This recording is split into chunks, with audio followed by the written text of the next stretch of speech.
Hello, everybody, and welcome to 3D Printing Basics. I just wanted to let you know that if you're interested in getting every single episode a week before its release and ad-free, then please head over to my Patreon. The link will be in the show notes, and like I said, you can get every single episode ad-free and a week before its initial release date.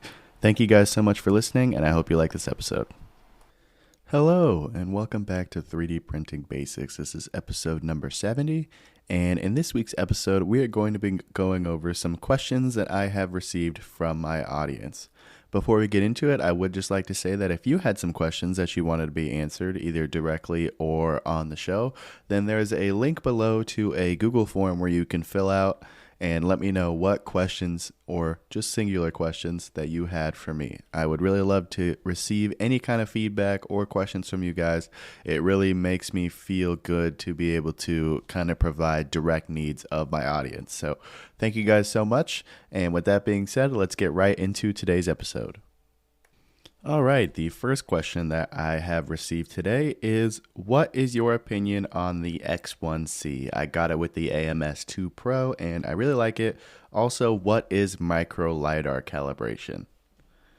So my opinion on the X1C is that it's a good printer. I have one. I've had one for a long time. I want to say probably 2 years now. And I really do like it. It's a good printer. The camera on it is really good. The self-leveling. It's basically everything that you would expect from a Bambu Labs printer. It's really reliable, really fast, just kind of plug and play, and it's going to churn out really dependable, accurate, high-quality prints.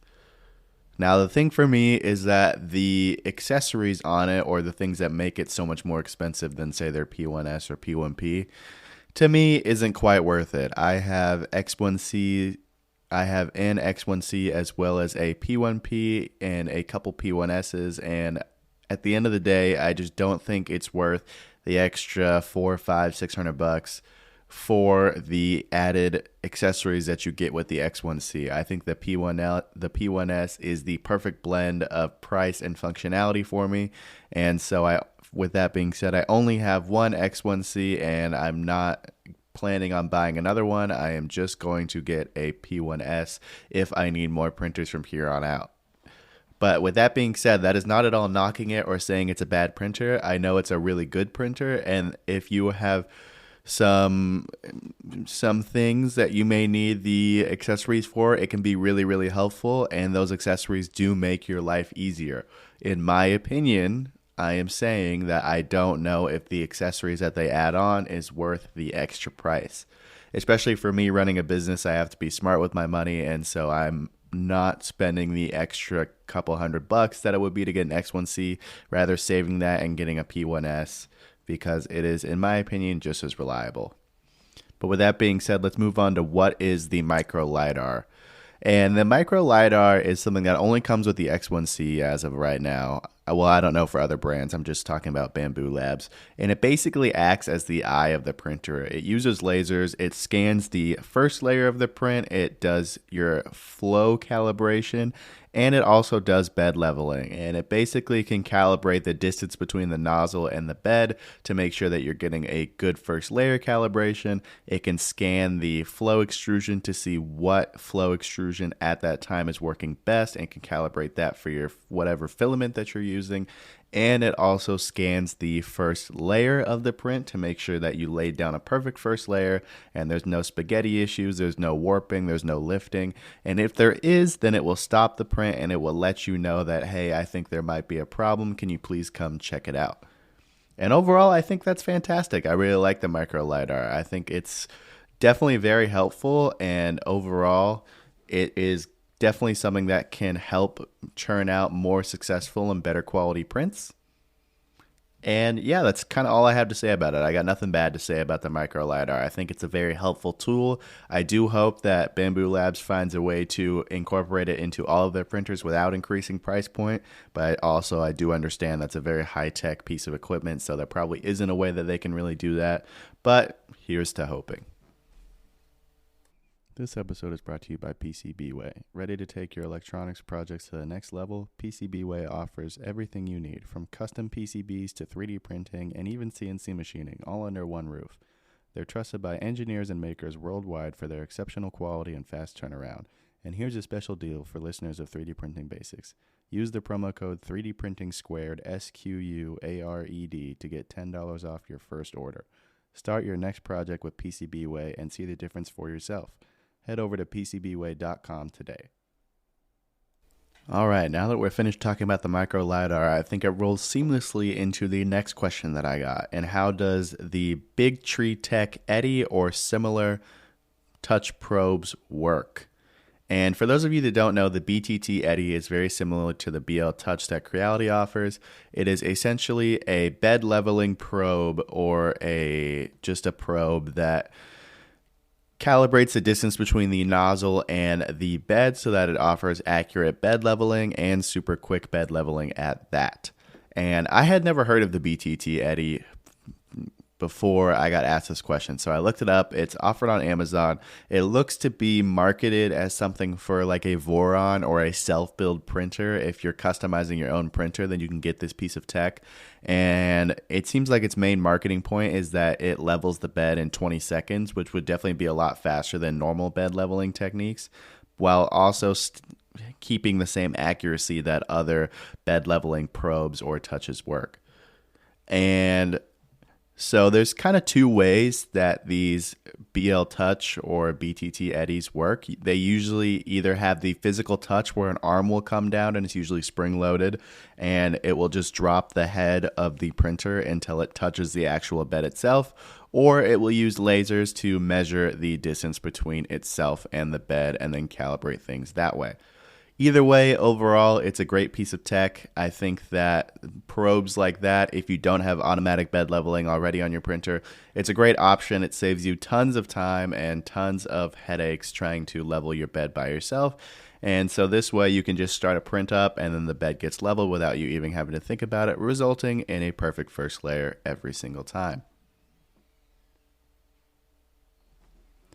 All right, let's move into the next question I got. And the question that I have is that if you are designing 3D models, how do you come up with them?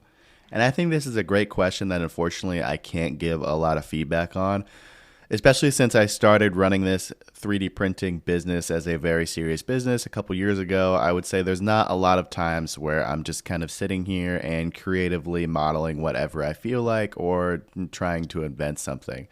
I would say most of my time is spent either modeling or making stuff that other people have in mind, or it's working on products that I already sell. So there isn't a lot of free-handed, just kind of free-thinking modeling that I have going on in my life anymore.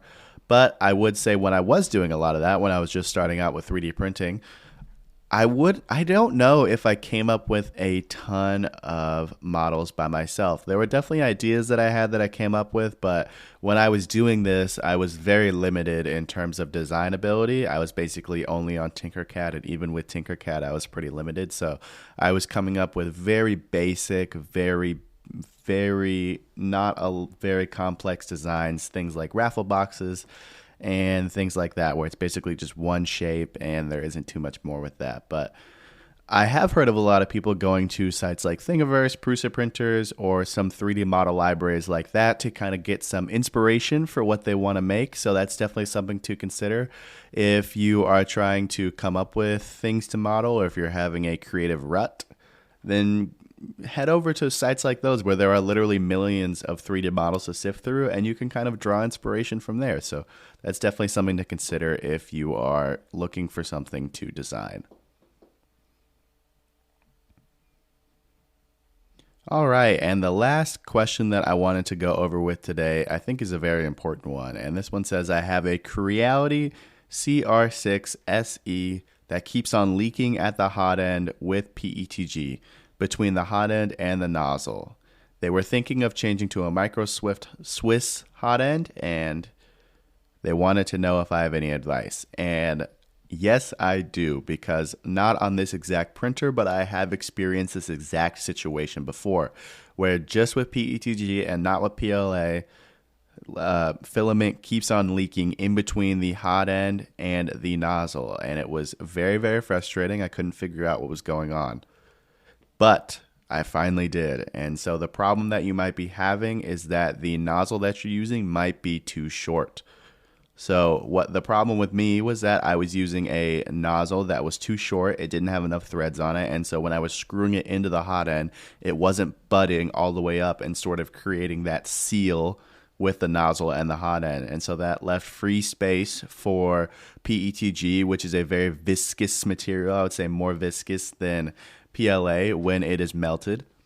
It was able to work its way in between the threads and then eventually just ooze and leak out of the hot end itself.